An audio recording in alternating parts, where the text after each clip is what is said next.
আজকে আপনাদেরকে কটা মাস একটু পেছনের দিকে নিয়ে যাই। নিশ্চয়ই আপনাদের মনে আছে যে বাংলাদেশের চট্টগ্রাম বন্দরে কতগুলো পাকিস্তানি জাহাজ ঢুকেছিল, কন্টেনার ছিল তাতে, এবং প্রশ্ন উঠেছিল এই কন্টেনারগুলোতে কি রয়েছে, সেখানে কি কোনো বড়সড় অস্ত্র রয়েছে, কোনো বিস্ফোরক রয়েছে, নাকি आलू प्याज रसून एगुलो आना। पाकिस्तान बांग्लादेश में वेपन्स भेज रहा है, पाकिस्तान बांग्लादेश में असलहा भेज रहा है, और वो भी शिप्स के थ्रू। यहाँ पे बड़ी तादाद में कंटेनर जो हैं चिट्टागांव पोर्ट पे पहुँचे हैं। पाकिस्तान और इंडिया के दरमियान जो जंग का माहौल बना हुआ है, उसके चलते पाकिस्तान ने अपने वेपन्स को बांग्लादेश में ट्रांसफ़र करना शुरू कर दिया है। बांग्लादेश और पाकिस्तान मिलकर सिलीगुड़ी कॉरिडोर पे अटैक करने वाले हैं, और यहाँ पे इंडिया के सर पे एक तलवार लटक रही है। यहाँ पे जी इंडियन मीडिया की जानिब से कहा जा रहा है कि शिप्स आ रही हैं चिट्टागांव पोर्ट पे, कंटेनर्स आ रहे हैं, और उन कंटेनर्स में जो है पाकिस्तान असलहा भेज रहा है बांग्लादेश को।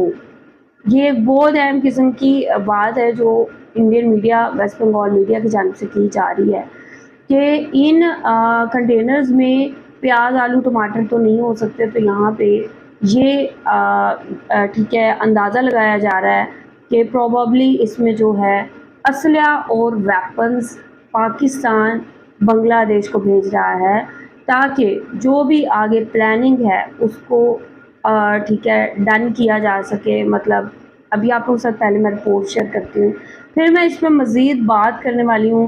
तो रिपोर्ट आप लोगों ने आखिर तक देखनी है। वीडियो देखने से पहले चैनल पे नहीं हुआ है तो चैनल को सब्सक्राइब और बेल आइकन को लास्ट में क्लिक करें। तो चलते हैं, देखते हैं वीडियो। আজকে আপনাদেরকে কটা মাস একটু পেছনের দিকে নিয়ে যাই। নিশ্চয়ই আপনাদের মনে আছে যে বাংলাদেশের চট্টগ্রাম বন্দরে কতগুলো পাকিস্তানি জাহাজ ঢুকেছিল, কন্টেনার ছিল তাতে, এবং প্রশ্ন উঠেছিল এই কন্টেনারগুলোতে কি রয়েছে, সেখানে কি কোনো বড়সড় অস্ত্র রয়েছে, কোনো বিস্ফোরক রয়েছে, নাকি আলু পেঁয়াজ রসুন এগুলো আনা হয়েছে। সেই প্রশ্নগুলো বারবার করে দানা বাঁধছিল, এবং ডকে যখন এগুলোকে খালি করা হয়েছিল তখন যারা সেই সময় উপস্থিত ছিলেন তারা কোনো প্রশ্ন করতে পারেননি, তাদেরকে দেখতে দেওয়া হয়নি, এবং কয়েকজনের সন্ধানও পরে পাওয়া যায়নি। এবার আস্তে আস্তে ঝুলি থেকে বেড়ালটা বেরিয়ে পড়লো।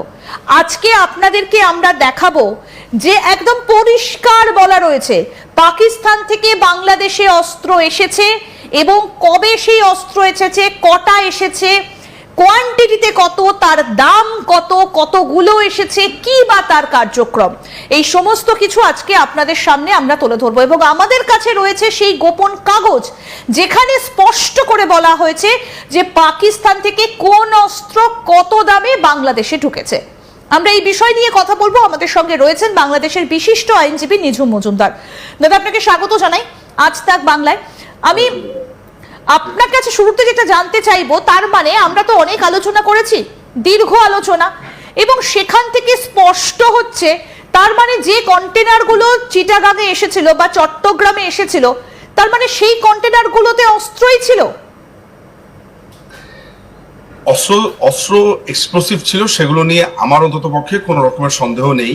এর আগে আমরা ছবি সহ সেগুলো দেখিয়েছি। সেই প্রোগ্রামে আপনি অ্যাঙ্কর ছিলেন, আপনি যদি মনে করতে পারেন যেটা আপনি বলছিলেন। দেখুন, পাকিস্তান একটা দীর্ঘ সময় ধরে বাংলাদেশে অস্ত্র বিক্রির জন্য নানানভাবে টেন্ডার দাখিল করেছে। সে অস্ত্র বিক্রি করতে চায়, অস্ত্র আনতে চায়, এইভাবে সেই সব প্রমাণপত্র আমাদের কাছে রয়েছে। তো তৎকালীন সরকার, অর্থাৎ তৎকালীন সরকার বলতে সেই সময় যারা অপারেট করছিলেন তারা কিন্তু কোনোভাবেই সেই সুযোগটা দিচ্ছিল না, এবং সেনাবাহিনীও সেই মোতাবেক পাকিস্তান থেকে কোনো অস্ত্র ক্রয় থেকে শুরু করে কোনো কিছুই কিন্তু করেনি।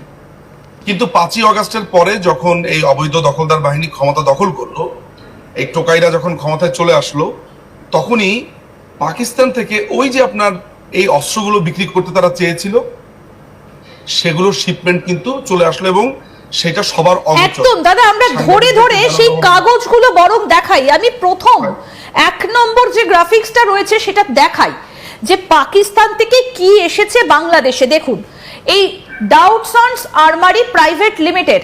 আমি নিঝুমদার কাছে জানতে চাইবো যে এই যে অ্যাড্রেসগুলো এবং এই যে এই শর্ট গান, এইটাই কি তাহলে ঢুকলো? দেখুন পুরো টেন্ডারের অ্যাড্রেস সহ।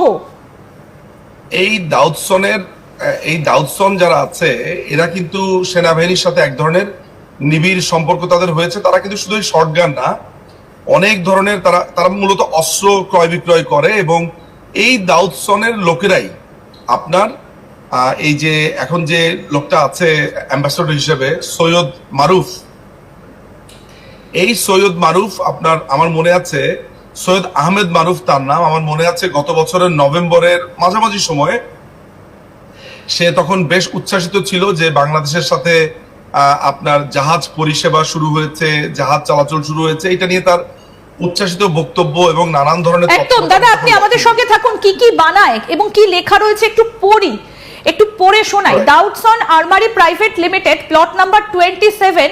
একটু স্টপ করতে বলবো প্রোডাকশন টিমকে। ইন্ডাস্ট্রিয়াল এস্টেট পেশোয়ার, এটা পেশোয়ার পাকিস্তান। দেখুন এখানে কতগুলো ফোন নম্বর দেওয়া রয়েছে। তারপরে কি কি ম্যানুফ্যাকচার করা হয় দেখুন। Manufacturers of quality shotgun, rifle, revolver,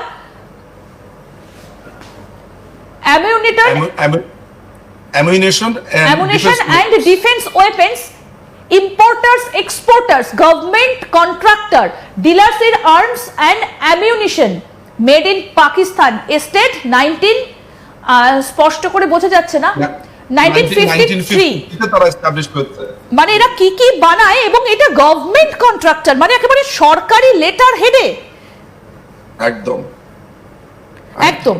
আমি পরের প্লেটটা এবার দেখাই কাদেরকে বিক্রি করা হয়েছে। গ্রাফিক্স নাম্বার 2 দেখুন। পারচেজারকে ডিরেক্টরেট জেনারেল ডিফেন্স। এটা বাংলাদেশের যে সেনাবাহিনীর যারা, এটা সেনাবাহিনীর ঠিকানা, এটা পারচেজ ডিপার্টমেন্টের ঠিকানা, ministry of defence, new airport road, Dhaka 1215 Bangladesh. Item number দেখেন 12 বোর শটগান, কোয়ান্টিটি হচ্ছে 3464 পিস, বুঝতে পারছেন? সো এই শটগান তারা আপনার এই ডিফেন্স এটার জন্য পারচেজ করার জন্য তারা টেন্ডার দিয়েছিল, এবং সেই সময়টাতে রিফিউজ হলো, পরবর্তী সময় এইটা তারা গ্রহণ করে নেয়। এবং এটার জন্য ধরেন এত গোপনীয়তা রাখা হয়েছে, আমরা বারবারই বলছিলাম যে ওই অস্ত্র কিভাবে খালাস হয়েছে, কে এসেছে, কি এসেছে, ওই যে তড়িঘড়ি করে আপনার মনে আছে নিশ্চয়ই যে একটা প্রজ্ঞাপন জারি করলো এনআরবি থেকে যে তাদের কোনো চেক হবে না, তারা রেড লাইন থেকে, তারা রেড জোন থেকে তারা আপনার বাদ হয়ে গেছে। এখন পাকিস্তানি কোনো পণ্য আসলে কোনো ধরনের চেক হবে না। এবং ওই যে 167টা কন্টেনার নিয়ে আমরা যে অনেক আলাপ করেছি, এবং সেই সময় নানান রকমের পত্রিকা আমাদেরকে নানান সময় মানে আজগুবি সমস্ত খবর দিচ্ছিল যে কাচের গুঁড়া এসেছে, আপনার সুতা এসেছে, নানান ধরনের হাবিজাবি দুনিয়ার কথাবার্তা বলছিল। এখন আমাদের কাছে পুরোপুরি পরিষ্কার হয়ে গেছে যে ওই কন্টেনারে মূলত একটা শর্টগানের চালান এসেছে, অস্ত্রের একটা চালান এসেছে, এবং সেই অস্ত্রের চালানের কথাটা বেমালুম মিডিয়া থেকে শুরু করে আপনার এই ডিফেন্স, এরা প্রত্যেকেই এই মিথ্যাচার করেছে এবং তারা সেটা স্বীকার করেনি। তো এই যে পাকিস্তান বাংলাদেশের সাথে আপনার অস্ত্রের ব্যবসাটা করছে, সেখানে কোনো স্বচ্ছতা আমরা দেখতে পাচ্ছি না। সেখানে কি কোনো টেন্ডার, যে টেন্ডারটা রিজেক্ট হয়েছে, এইটা একসেপ্ট করার প্রক্রিয়াটা কি ছিল? তারপরে এর থেকে কম দামে অস্ত্র কি বাংলাদেশ পেতে পারতো? বা এই অস্ত্রগুলো হঠাৎ করে কেন আপনার যেখানে প্রায় এই 5ই অগাস্টের আগে পরে আপনার প্রায় 10,000-এর মতো পুলিশের অস্ত্র ছিনতাই হয়েছে, সেই অস্ত্রগুলো উদ্ধার করা হয়নি, অথচ নতুন অস্ত্র নিয়ে এসেছে। এটা তো আমরা প্রশ্নই করতে পারি যে বাংলাদেশে এরকম 10,000, 15,000 অস্ত্র আপনার সাধারণ যারা সন্ত্রাসী আছে তাদের হাতে আছে, অ্যামুনিশন আছে, সেইটা উদ্ধারের কোনো ধরনের চেষ্টা না করে এখানে প্রায় 3,500, 4,000-এর আপনার একটা চালান নিয়ে এসেছে। এই চালানটা ঠিক কিসের ভিত্তিতে হলো? সেই টেন্ডারটা তো ওদেরকে রিজেক্ট করা হলো। তাহলে ওরা পেলো কিভাবে? এই দাউদসন এই দেশে ঢুকলো কিভাবে? কারা ডিল করেছে? এসব অসংখ্য প্রশ্ন একদম সেই উত্তরগুলো আমরা দেব। যে ओके जी, ये रिपोर्ट आप लोगों ने देखी है। वेस्ट बंगाल का मीडिया, इंडियन मीडिया ये नज़र रखे हुए है बांग्लादेश पे कि बांग्लादेश अगली चाल कौन सी चलने वाला है। यहाँ पे ऑलरेडी इंडिया ने पाकिस्तान पे अटैक किया है, और पाकिस्तान में जो नुकसान है वो इडली के इलाकों में वो भी हुआ है, जानी नुकसान भी हुआ है। तो यहाँ पे अब ये एक्सपेक्टेड है कि बांग्लादेश तैयारी कर रहा है, और पूरी तैयारी में बांग्लादेश किसी भी टाइम पे सिलीगुड़ी कॉरिडोर पे अटैक करने जा रहा है। और ये अटैक बांग्लादेश अकेला नहीं करेगा, बल्कि यहाँ पे चाइना और पाकिस्तान के साथ एक स्ट्रैटेजिक मनसूबाबंदी के बाद किया जाएगा। इंडिया इस इनसिक्योरिटी में है और यही वजह है कि बांग्लादेश की बंदरगाहों पे, बांग्लादेश के पोर्ट्स पे हर जगह उसने नज़र रखी हुई है कि कौन से शिप्स आ रहे हैं, कौन से जा रहे हैं, पाकिस्तान के कौन से शिप्स आ रहे हैं, कौन से जा रहे हैं। सो इस तरह की जो चीज़ें हैं वो उस पर काफ़ी ज़्यादा इंडिया ने नज़र रखी हुई है, जिससे ये साफ ज़ाहिर होता है कि इंडिया इस चीज़ को लेकर काफ़ी ज़्यादा इनसिक्योर है और वो इस चीज़ पर नज़र रखे हुए है कि अगला बांग्लादेश का स्टेप क्या होने वाला है। यही वजह है कि इंडियन मीडिया कह रहा है कि पाकिस्तान जो है कंटेनर्स में असलिया भर भर के बांग्लादेश में भेज रहा है ताकि जंग के लिए तैयारी फुल की जा सके और इंडिया का जो 7 सिस्टर स्टेट्स का इलाका है उनको पूरी तरह घेरे में लिया जा सके। यहाँ पे इंडिया के सर पे ये तलवार लटक रही है कि बांग्लादेश ने अभी अटैक किया तो अभी किया, ठीक है। तो इस तरह की सूरत हाल बनी हुई है कि इंडिया के सर पे जो तलवार है वो ऑल टाइम लटक रही है और बांग्लादेश बहुत स्ट्रैटेजिक वे में जो है एक एक कदम उठाता हुआ नज़र आ रहा है। तो यहाँ पे भले ही पाकिस्तान ने असला बांग्लादेश में भेजा है या नहीं, लेकिन इंडिया के लिए ख़तरा बना हुआ है। किसी भी टाइम पे इंडिया के सिलीगुड़ी कॉरिडोर पे जो अटैक है वो हो सकता है और ये अटैक कोई आम अटैक नहीं होने वाला। ऐसा अटैक होगा कि जिसके बाद इंडिया अपने पूरे 7 सिस्टर स्टेट के इलाके से डिसकनेक्टेड हो जाएगा। तो आई थिंक इंडिया को ये सारी चीज़ें करने से पहले इस बात का भी ख्याल रखना चाहिए कि बांग्लादेश भी अब उनका दोस्त नहीं रहा, बांग्लादेश भी अब उनका मित्र नहीं रहा। तो ऐसे में इंडिया को बांग्लादेश से, ठीक है, ख़बरदार रहना चाहिए। और ऑलरेडी मोहम्मद यूनुस जो है इंडिया को ख़बरदार कर चुके हैं। आप लोग क्या कहेंगे इस हवाले से? आप लोगों का क्या कहना है? जो भी कहना चाहते हैं लाजमी बताएं कमेंट सेक्शन में। वीडियो को लाइक और शेयर लाजमी करें। अपना ख्याल रखें अपने चैनल का भी। I will see you till then, take care.